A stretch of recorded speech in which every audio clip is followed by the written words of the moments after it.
नमस्कार। आज की जो मेरी कविता है उसका नाम है कल की और कोरोना। तो आइए सुने कविता। कलयुग की अब अति हो गई, दरस कब दिखलाओगे? वेद पुराणों में वर्णित विष्णु अवतारी कल की तुम धरा पर कब आओगे?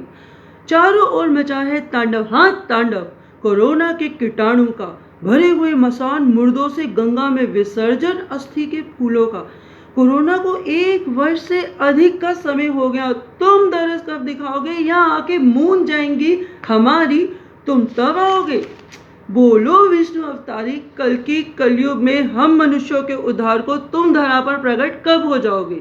वेदों में वर्णित 4 युग, सतयुग, त्रेता, द्वापर, कलयुग, हाँ कलयुग। हमने कलयुग में जन्म पाया है, एक कीटाणु अनगिनत बने अब पृथ्वी को हिलाया है। मनुष्य से मनुष्य में फैलता संकट अब वायु में आया है। संसार पर संकट महामारी कोरोना ने जल जीवन ठप कराया है। कारोबार, व्यवसाय, विद्यालय, अब तो सड़कें भी सुनसान है। निर्धन के घर में अन्न नहीं, मजदूर, अरे धनी भी लाचार है। इतनी अति हो गई महामारी के काले घेरे से, हमें स्वतंत्र कब करवाओगे?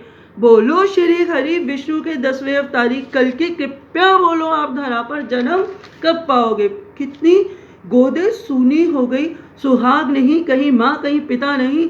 कलयुग की अब अति हो गई, कोरोना से अंतहीन श्रुति हो गई। तुम सुन भी रहे हो, ईश्वर हो ना, प्रत्यक्ष प्रकट हो, हमारी रक्षा कब कर जाओगे? वैष्णव ब्रह्मांड के अनुसार 4 काल से अंतिम काल कलयुग के अंत में धरा पर अवतरण तुम कब पाओगे? प्रभु सुनो। वायु, धरती, जल दूषित है, मेघ भी अस्वच्छ नीर बहाते हैं। पृथ्वी पर कहीं कहीं सूखा है, कहीं बादल फट के विनाश ही ले आते हैं। लंबा समय लिया कोरोना महामारी ने, कईयों का जीवन खाया है। प्रभु अतिथि तो कुछ दिन बाद चले जाएं, किंतु इस महामारी ने न केवल घर को, घर वालों को मरघट तक पहुंचाया है। धैर्य की अब सीमा बीती, कृपया अब कोई कारण भी बतलाओगे? क्यों मृत्यु से पहले बिन मृत्यु के मौत बन रहे हैं हम, क्या तुम विश्लेषण कर जाओगे? बोलो विष्णु अवतारी कल की तुम धरा पर कब आओगे? इतना सुनते ही श्री हरि की आवाज दिशाओं में गूंज जाती है। स्थापित मूर्ति से साक्षात निनाद श्री विष्णु भगवान की आती है कौन? किसे है पीड़ा कोरोना के कीटाणु से?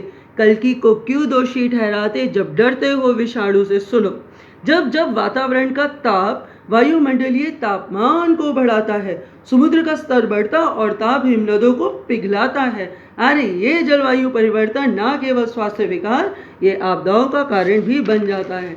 किंतु कोरोना जलवायु की देन नहीं है, ये महामारी तो जम्बू द्वीप के दक्षिण पूर्व में स्थित चीन से आई है। समुद्री भोजन, जीव जंतुओं की निर्दयता पूर्वक हत्या का फल ही तो महामारी की दोहाई है। मनुष्य को अन्न की कमी नहीं, किंतु रक्त मांस मिश्रित भोजन, उदर में मसान ने प्रचंडता महामारी की बरपाई है। अभी तो कोरोना की पहली दूसरी लहर चली है, तीसरी तो अभी आनी है। हे प्रभु कृपया अवतरित हो, रक्षा करें, हमारी नैया पार आपने लगानी है। मृत्यु के डर से देखो मनुष्य कैसे फड़फड़ाता है। स्वयं जो मरना न चाहे जीवों को चीर के खाता है। भगवान के नाम पर जीव हत्या बलि प्रथा कहलाता है। किसने साक्षात देखा देवी देवता को जो मांस खाता है? जिस दिन सत्यता में यदि देवी देवता प्रसाद को भोग लगाएंगे, तुमसे न होगी प्रसाद सेवा, तुम्हारे अन्न भंडार छोटे पड़ जाएंगे। अरे कौन से देवता ने बोला तुझको कि मुझे प्रसाद में जीव बलि चढ़ा? ये तुम्हारे मुंह का स्वाद है, ये नहीं है कोई प्रसाद। और कृपया यदि सुख में तुम्हें स्मरण नहीं मेरा, तो दुख में भी स्मृति क्यों? किस बात का ढोंग व्रतों का? मुझसे कार्य सिद्धि उपरांत मेरे निर्दोष जीवों की हत्या क्यों? तेरा बालक बालक है, दूजे का बालक भोजन है। निंदनीय सोच है तेरी, इसी सोच से जन्म कोरोना का प्रयोजन है। सुनो, यदि कोई श्वेत कागज हो वो अस्वच्छ हाथों से मलिन मैला हो जाता है। एक बार जो कागज मैला हो वो श्वेत ना होने पाता है, वैसे ही पात्र मिला है हमको तन।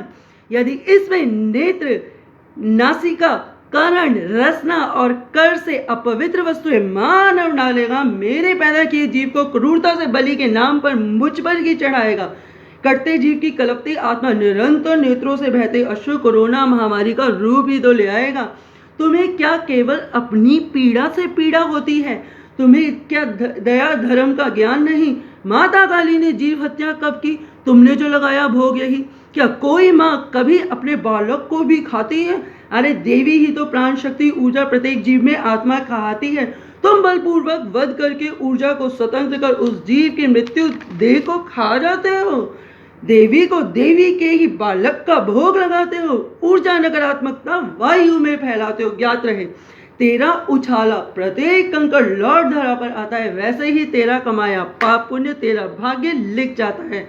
भाग्य पगले जो तुझे अगला जन्म राजा रंग जीव का भी दे जाता है। भाग्य ही तो 1,84 योनियों में घुमाता है। यदि फल खाने वाला उसके गुड़ मिठास को खा जाता है तो पशु पक्षी खाने वाला उस जीव के कर्म गति को भी खा जाता है।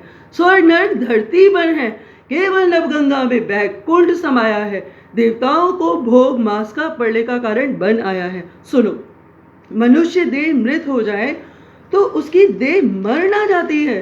जीवित कई अंग तन में धीमी गति से प्रक्रिया कोशिकाओं जीवाणु फफूंद के जीने की आस देह को सड़ाती है, किंतु पशु पक्षी में इतनी ऊर्जा नहीं होती। उसके कटते ही आती है गंध दुर्गंध जब वो पकता है। नकारात्मक ऊर्जा की दुर्गंध पशु पक्षी वातावरण में छोड़ता है। ये नकारात्मकता की ऊर्जा तरंगों से टकराती है, आदि व्याधि बीमारी का कारण बन जाती है। ऐसे ही अनगणित नकारात्मकता के तरंगों से जन्म कोरोना ने पाया है। हे प्रभु, कृपया सृष्टि बचा लो। हम सब तुम्हारे मंत्र जपेंगे। ये सबके हृदय में आया है। कौन सा मंत्र? कैसा मंत्र? मनुष्यों के पास कोई समय नहीं। अरे यदि अपनी देह को ही उत्तम माने वो, तो मैं इतने में हूँ कृतज्ञ अभी। कलयुग की अवधि हो गई, दरस कब दिखलाओगे? वेद पुराणों में वर्णित विष्णु अवतारी कल की तुम धरा पर कब आओगे? प्रभु प्रभु कृपया सुनो। सतयुग त्रेता द्वापर बीते, कलयुग में अब अवतरित होकर आपको आना है। देवदत्त नामक घोड़े पर आरूढ़ होकर तलवार से दुष्टों का संहार कर जाना है। मेरा अवतार कलयुग और सतयुग के संधि काल में निश्चित है। कलयुग के चौथे चरण में मेरा अवतरण सुनिश्चित है। तब तक प्रभु मनुष्य जिएगा कैसे? महामारी हमें खा जाएगी। कोरोना? अरे अभी देख कौन कौन सी व्याधि अपनी प्रचंडता बरपाएगी। आज अन्नदाता किसान खेत बेचकर पशुपालन कर जाता है। कम स्थान कम पैसे में अधिक लाभ, धरती की आत्मा किलसाता है। कोरोना तो आरंभ है, तुम्हें अभी और अधिक देख जाना है। और हाँ, तुम्हारे विज्ञान की पुस्तक में कुछ और पृष्ठ ज्ञान का जुड़ जाना है। नहीं प्रभु, कृपया अब और नहीं हम सह पाएंगे। महामारी का अंत करो आप। हम मनुष्यता की जागृति फैलाएंगे। मनुष्यता की जागृति फैलाएंगे? सुनो कलयुग वासियों, तुम सुधर कभी ना पाओगे। आज महामारी से स्वस्थ हुए तुम अगले ही क्षण वो ही बन जाओगे। तुम्हारा ज्ञान पुस्तकों तक सीमित है। प्रदूषण का हाहाकार तो बताता है, किंतु स्वयं हाहाकार बताने वाला असहाय सा निर्दोष बन जाता है। मुझ एक के स्वच्छ अभिमान से क्या होगा? स्वच्छ अभियान से क्या होगा? मेरे शाकाहारी होने से क्या होगा? यही सोच तो बदलनी है। बूंद बूंद से तालाब भरता, वो बूंद बूंद ही जोड़नी है।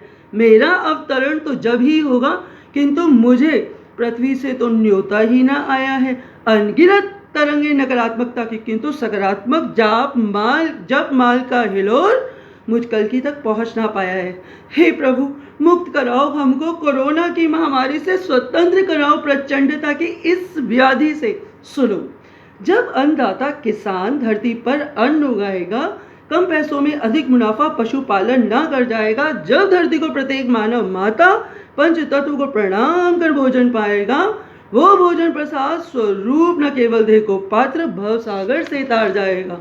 और हाँ, ये जो आदि व्याधि महामारी नकारात्मकता की तरंगे हैं, मूक निर्दोष जीवों की आहें हैं। प्रदूषित इससे पंच तत्व और मलिन निर्मल गंगे है। मैं कल की विष्णु अवतारी आज हृदय से कहता हूँ, तुम्हारे दुख से दुखी हूँ, किंतु मंत्रों की सकारात्मक ऊर्जा जब तक मेरे पास न आएगी, मेरा प्रादुर्भाव, मेरा अवतरण ये धरती ना पाएगी। हे प्रभु, जैसे गंगा पापियों के पाप मिटाती है, जैसे जल की मात्र बूंद शीतलता दे जाती है, जैसे नन्हे बालक प्रहलाद की नांद आपको खंबे से प्रकट कर जाती है। जैसे अहिल्या की पुकार द्वापर से पहले त्रेता को ले आती है, वैसे ही प्रत्येक मनुष्य में दया भाव यदि जीवों के प्रति जग जाती है। सतयुग त्रेता द्वापर की गैया माता माता कहलाती है। चारों ओर हरियाली, स्वच्छ वायु, निर्मलता बरसाती है। फिर तो अवतरित होगे ना प्यारे, धरती माता गुहार लगाती है। सुनो, जैसी दृष्टि वैसी सृष्टि, जैसी अक्षी वैसी उत्पत्ति। सकारात्मक विचार सम आचार, नकारात्मक विचार विषम व्यवहार। ज्ञात रहे कीचड़ में जो कमल खिलता, उस कमल को मुझ विष्णु आर्य लक्ष्मी ने भी आसन बनाया है। पापी कितना ही मैला हो, जिस क्षण शरणागत हो जाए, मैंने उसे हृदय में बसाया है। वैसे तो अवतरण मेरा कलयुग के चौथे चरण में निश्चित है, किंतु निरंतर जाप सकारात्मक ऊर्जा से समय से पूर्व मेरा अवतरण संभव है। सुनो पृथ्वी वासियों, मैं कल की विष्णु अवतारी आज आश्वासन दे जाता हूँ, अहिंसा जीवों पर दया का मार्ग ही सर्वोत्तम है। मैं तुम्हें ये बताता हूँ, सब में आत्मा ईश्वर स्वरूप है। जिस दिन ये ज्ञान जागृत हो जाएगा, निसंदेह कल की अवतार से पहले सतयुग लौट आएगा। जिस दिन सब में आत्मा ईश्वर का स्वरूप है, ये ज्ञान जागृत हो जाएगा, निसंदेह कल की अवतार से पहले सतयुग धरा पर लौट आएगा। बहुत बहुत धन्यवाद, बहुत बहुत धन्यवाद।